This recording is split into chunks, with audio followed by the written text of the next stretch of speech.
So we're out here on the basin. Look at that beautiful mixed liquor. What's going on, Turd Nerds? Matt with Operator Mindset here, and in today's video we are going to be running a Settleometer test. We're going to be showing you how to set up the test, how to run it, how to interpret the results, and what things you might need to do as an operator to help improve your process out in the field. Just because you run one test doesn't mean you need to go hog wild and go changing a bunch of things, right? We're going to talk about how to interpret the results, things you might need to do after you get your results, good or bad. Let's get into the video. Make sure you subscribe to the channel. We'll see you in the lab. One more thing you're going to want to make sure you have, guys, along with your timer, paddle, settleometer, and your container to grab your sample in, is you're going to want to have a sheet similar to this one. Now, your facility, you might have a sheet that's just for you guys. Here we use one just like this. During the Settleometer test, we actually are going to take measurements every 5 minutes. Every 5 minutes we're going to write down what that is. We're going to then put a dot there on our graph, and now by the end of the test, by the end of that 30-minute mark, we should have an actual graph here when we connect all the dots, and that's going to give you the slope. And going off that slope, and the more of these you do and the more settleometers you run, you'll be able to compare these to each other, and you'll be able to see through the notes that you take on it, okay, well, maybe it settled really fast this day, or maybe it was trending, starting to settle fast, or you can actually see if you weren't wasting and the curve started coming more up here instead of normal. But you will actually be able to track the trends of your settleometer the more of these you fill out. So every time we run a settleometer test, we make sure to fill these out. Paperwork is key. Paperwork's very important. Knowledge is power. So the more history I have on the settleometers that I've run, the more informed a decision I'll be able to make as an operator. Let's head out to the plant and grab us a sample. Guys, before we can run a settleometer, we have to come out here and get our samples. So we're out here on the basin. See the mixed liquor, looks great, the color looks good, it's a beautiful light brown, not real greasy, not a lot of solids on top. That's what you want to see. You want to make sure you're paying attention to those things when you're grabbing your sample, so that way as you're running your settleometer you have a better understanding of, okay, this is why it's performing the way it is. Right as the mixed liquor is actually going to go into the clarifier. So that's where you want to get your settleometer sample from, is because your settleometer is actually the snapshot or screenshot for you kids nowadays of the clarifier. The settleometer test is actually a picture of, or a miniature version of, what is going on in your clarifier. That's why you want to sample it from right here, right as it goes in. It wouldn't be representative sample if you grabbed it from the very beginning, because the bugs and the solids are going to settle a lot different from that point to this point. Alright guys, here we are back in the lab. We got our sample jug that we poured up, and we got our settleometer sitting here. This is a very important part of the test. You don't want to mess this part up because it could give you misleading results. So, and you want to do a gentle mix.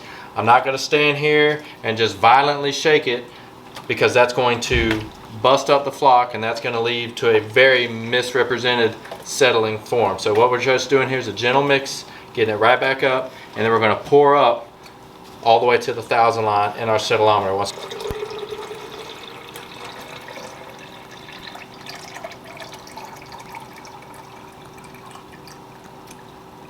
We're going to carry this over here to our station where we're set up to run the test, and we'll get started. So we're going to gently mix one more time. Boom.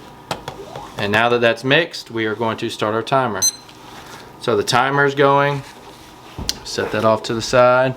And guys, this is the most important part of the test. So don't just stir it up, start your timer, and then take off out the door, going to wash down weirs or check something else, right?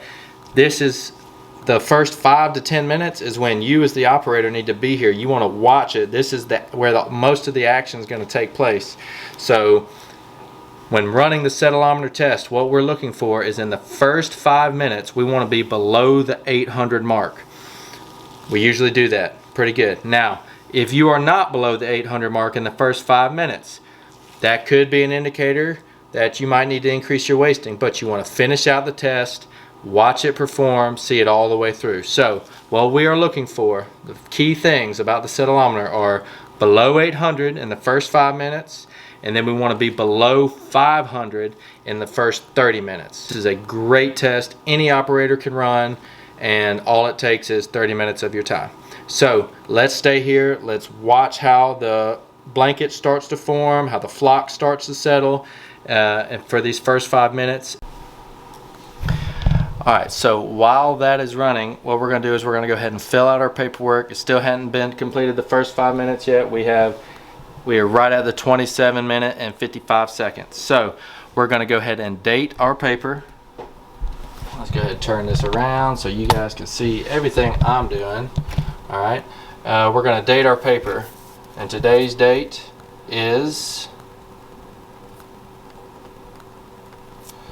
just in case you were wondering. And then next, we filled it up to the 1,000 mark. So for 0 minutes, we're going to write 1,000, and we're going to even put in our first dot. Now, you might be able to start seeing how it's going to trend. So at 5 minutes, we'll make our dot wherever that is. At 10, same thing, all the way down, and at the end, we will use a ruler and we'll plot that graph. Again, that is very good information to have as an operator on your plant, to be able to see how your chart trends over time, and to make notes too. That's why we have a section here. So if I noticed that the sludge looked a different color one day, or was high in grease or foam, or any other test was kind of performing oddly, I'd want to make a note of that if my Settleometer graph looked a little bit off. So that way, when I look back at my results in 6 months from now, if I need to, I'll remember, oh yeah, that's what happened there, that was the cause of that, and it can help you better troubleshoot your plant. Just hit our 25-minute mark, and we are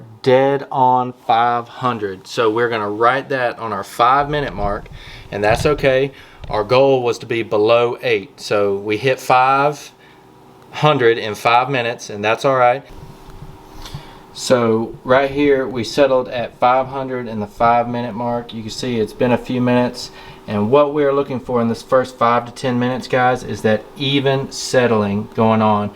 We're staring at the blanket, we're looking at all the flock and particles that are actually captured up there in that final effluent. So as we approach our 10-minute mark, we want to be watching our blanket, and you can see as it's settling down, that blanket is actually starting to compact very nicely, kind of form and start to settle together. There's a few particles that are left in suspension, but those will continue to settle out as well. And we want to really see this blanket start to get nice and compact as we approach that 10-minute mark, and that will continue to get better and better as the test progresses, and as well as that effluent on top will continue to get clearer and clearer. So this is all looking good. That color of the flock and of the sludge, that bottom blanket, is that light brown color, which is what you want with activated sludge. And this is exactly what you can picture your clarifier doing.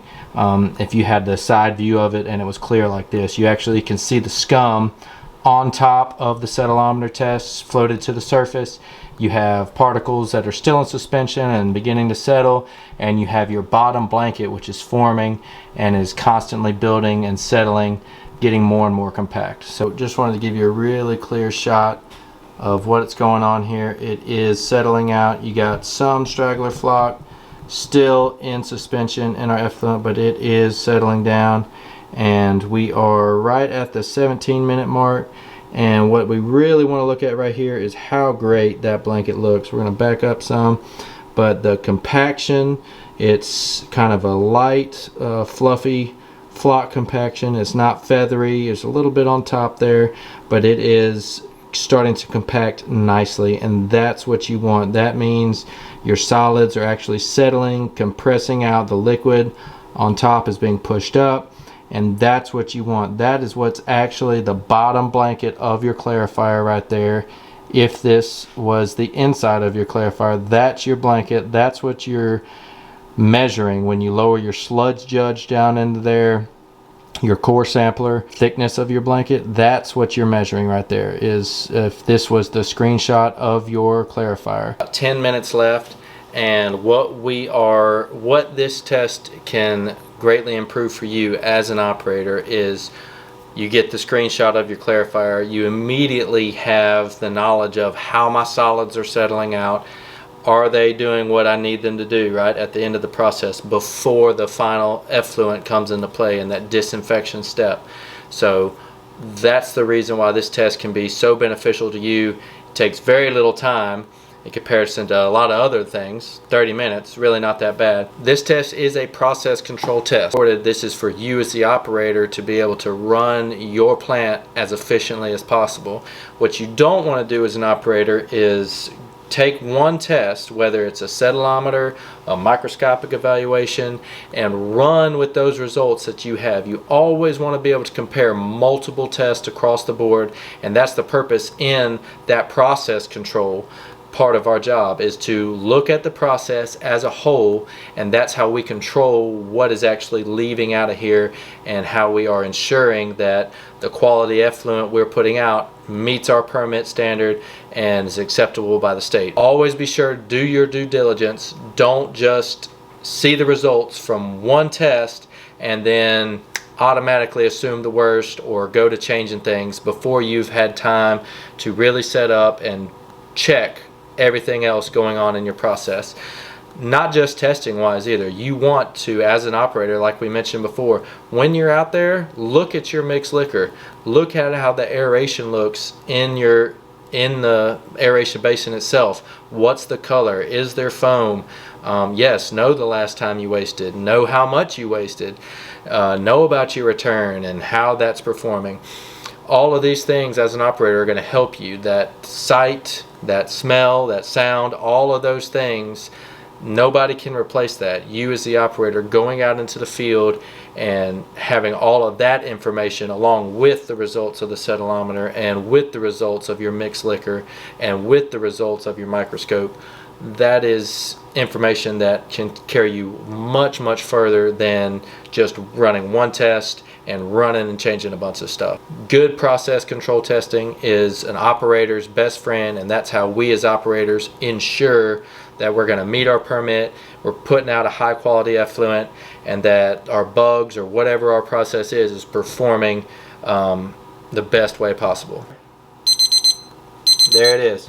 So we're going to hit stop, and we're going to start it again for 30 minutes. So at the end of this 30 minutes, that's going to give us an hour reading. We'll get into why that's important. But first we're going to record our last reading, which is right at 280. And we're going to make sure we plot that on our chart, and we're going to wait another 30 minutes. This part is not as important that you watch. It's going to allow the blanket to settle hopefully even more, any more of the particles that were left in suspension to settle out, and then at the end of that hour we will record that reading, but it's not as important that we stay here and actually watch that part of it. You could if you wanted to, but not as important as that first 30 minutes. And here we are, guys, looking at our paperwork. As you can see, we got all of our dots plotted out. We traced it with the line, and it's just that simple. This is a very good representation of exactly what you want. You want it to drop off and then start to level out. This is where you really want it to start leveling out. You can measure too fast of a drop, you can measure too slow of a drop. Seeing these charts back to back, having these to be able to reference in the future will be critical for you as an operator to help you make better process control adjustment decisions, and as well just show the history of your results for your settleometers that you need if you ever need to check back with them. So it's a very important thing. Again, also I like to add notes right here, just kind of maybe if there was anything else going on strange in the process, anything that I noticed about the settleometer, so that way when I am looking at this 6 months from now, I can kind of put my mindset back on where I was or what was going on in the process, anything big going on that was notable during this settleometer test when it was run. Alright guys, there you have it. That's how you run a settleometer test. If you've never run one before, now you know all the tools and the process you need in order to complete one. Again, great tool for you as an operator to be able to run this quick test, give you a lot of info. Real quick before we end though, we want to go over why it's important to let it sit that full hour. You will get a little bit more settling, but not much. Usually after that first hour, that's as much settling as you're actually going to see. I just like to have that number recorded for my personal records and knowledge moving forward if I ever need it. But another thing you really want to do, is really important, it requires you to do nothing but just let it sit there, is let your settleometer sit there for 4 hours. 5 hours, 6 hours, the whole day. If you run this settleometer first thing in the morning, go ahead and just let it sit there. Watching that bottom blanket, if you let that settleometer sit there and the blanket stays at the bottom for longer than that 3 to 4 hour mark, that's an indication that your return is where it needs to be. It's not staying too long in the clarifier.